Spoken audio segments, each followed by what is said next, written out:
पहले नंबर पर ये 5 जो स्थान बताए गए हैं शिव महापुराण में शिवालय के, इन 5 स्थानों पर कभी भी बैठोगे और शंकर को पुकारोगे तो वहां से खाली नहीं जाओगे, वहां से खाली नहीं जाओगे। 5 स्थान शिव महापुराण में बताए गए हैं। जिस जगह पर बैठकर प्रार्थना करी जाए, निवेदन किया जाए तो व्यक्ति खाली नहीं रहते।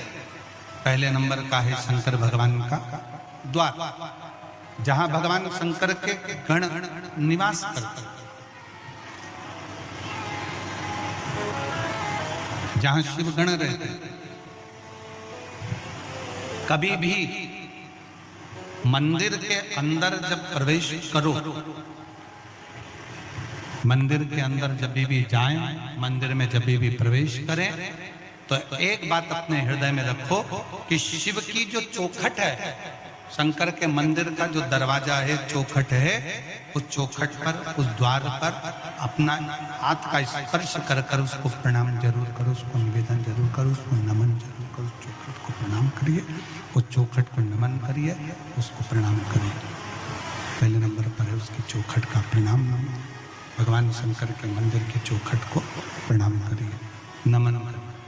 कहते हैं शिव मंदिर के चौखट का, दरवाजे का, द्वार का दर्शन मणिभद्र जो शंकर भगवान के दरवाजे का द्वारपाल है, मणिभद्र जो शिव जी के दरवाजे का द्वारपाल है, दरवाजे का दर्शन करने वाले को मणिभद्र अपनी ओर से शिव आज्ञा से कुछ ना कुछ देकर भेजता जरूर है, खाली नहीं भेजता है।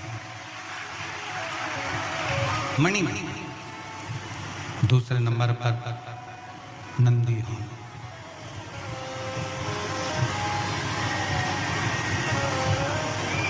दूसरे नंबर पर है नंदी का हॉल, जहां नंदी विराजमान होता है। शिव जी के मंदिर में जहां नंदी रहता है, नंदी का जो हॉल होता है, जहां नंदी विराजमान है, नंदी बैठा हुआ है, नंदी जिस हॉल में है वो नंदी हॉल, वो नंदी।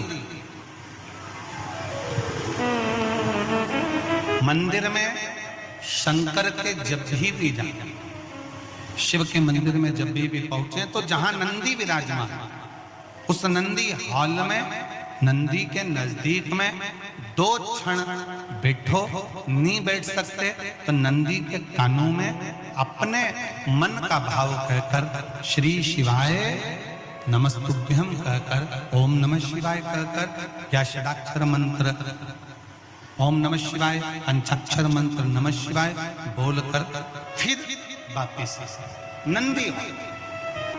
शिव जी के नंदी हॉल में नंदी के पास बैठकर भगवान शंकर से आप अपने मन का भाव जब कहेंगे तो शिव उसको स्वीकार करें।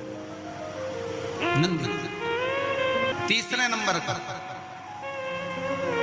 शिव जी के मंदिर के पास में जो कुआं हो, बावड़ी हो, तालाब हो, सरोवर हो, शिव जी के मंदिर के पास में कोई कुआं, बावड़ी, तालाब, सरोवर, नदी अगर हो तो उस सरोवर, कुआं, बावड़ी, तालाब और नदी के पास में 2 क्षण बैठकर शंकर के नाम का उच्चारण करने पर, शिव नाम का उच्चारण करने पर शिव देते जरूर हैं। शंकर देने में पीछे हटते नहीं, शिव देते जरूर हैं। शिव नाम का उच्चारण करने पर शिव देते थे। चौथे नंबर का शिव मंदिर में लगे हुए वृक्ष, पीपल, बड़, आंवला, शमी, बेल, ये शंकर के मंदिर के वो वृक्ष हैं। शिव मंदिर के, शिवालय के नजदीक में जो वृक्ष लगा होता है, उस वृक्ष के पास में, उस वृक्ष के नीचे 2 मिनट 5 मिनट बैठकर शंकर के नाम का उच्चारण करने पर, शिव नाम का स्मरण करने पर शिव देते जरूर है। ये चौथा स्थान, ये 4 स्थान सब लोग बोलेंगे। पहला स्थान कौन सा बताया था? शिव जी की, जम के बोलो जरा, चौखट दरवाजा। दूसरा स्थान नंदी के नजदीक में, नंदी हॉल में, नंदी के पास में। तीसरा स्थान शिवालय के पास में जो कुआं हो, बावड़ी हो, तालाब हो, सरोवर हो, नदी हो, कुंड हो, वहां 2 मिनट 5 मिनट बैठकर बाबा से अपने मन का भाव जरूर कहना चाहिए। चौथा स्थान जम के बोलो जरा, शिवालय में शंकर के नजदीक में, शंकर के मंदिर के पास में जो वृक्ष हो, बड़ का, पीपल का, आंवले का, शमी का या बेलपत्र का जो वृक्ष हो, उसके नजदीक में, उसके नीचे, उसके पास में बैठकर जो बोला जाता है शिव उसको स्वीकार करता है और देता जरूर है। और 5वें नंबर का शिव पुराण कहती है, शंकर जी के मंदिर में उत्तर की ओर मुख कर, उत्तर मतलब शंकर जी का जो शिवलिंग है ये जलाधारी है और ये पानी बहने का स्थान है। शिव जी के मंदिर का जो पानी बहने का स्थान होता है वो उत्तर का होता है। तो आप जब दक्षिण में बैठेंगे और उत्तर की ओर देखेंगे या उत्तर की ओर से दक्षिण में बैठकर शंकर का स्मरण, पूजन, दर्शन उत्तर की ओर मुख कर करते हैं या उत्तर की ओर बैठकर भगवान शिवालय में, शंकर के मंदिर में जो मांगते हो शंकर वो देता जरूर है। ये 5 स्थान बताए, ये 5 स्थान शिवालय में बैठकर, शंकर के नजदीक में बैठकर, शंकर के पास में बैठकर यहाँ मांगा जा सकता है, यहाँ शिव से प्राप्त किया जा सकता है। तो पहला स्थान जम के बोलो जरा, पहला स्थान कौन सा है? शिव जी के मंदिर का द्वार।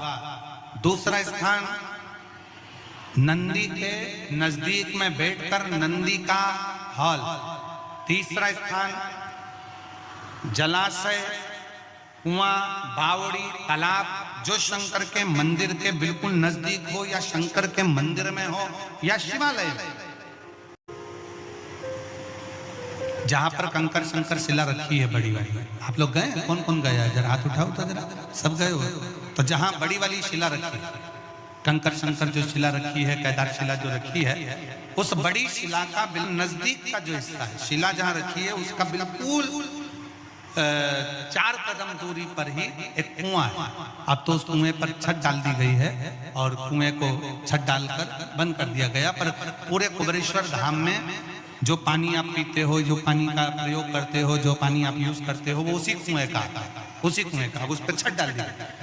तो कई लोग कहते हैं कि कुबेरेश्वर धाम में हम जाते हैं और बाबा को प्रार्थना करते हैं तो बाबा हमारी बातों को इतनी जल्दी स्वीकार क्यों करता है? काशी में हम जाते हैं तो काशी में बाबा हमारी बातों को क्यों स्वीकार करता है? उज्जैनी जाते हैं तो उज्जैनी में क्यों स्वीकार करता है? मल्लिकार्जुन जाते हैं तो मल्लिकार्जुन में क्यों स्वीकार करता है? 12 ज्योतिर्लिंग जितने बने हुए हैं, इन 12 ज्योतिर्लिंग के शिवालय में, शंकर के मंदिर में जल का स्रोत है।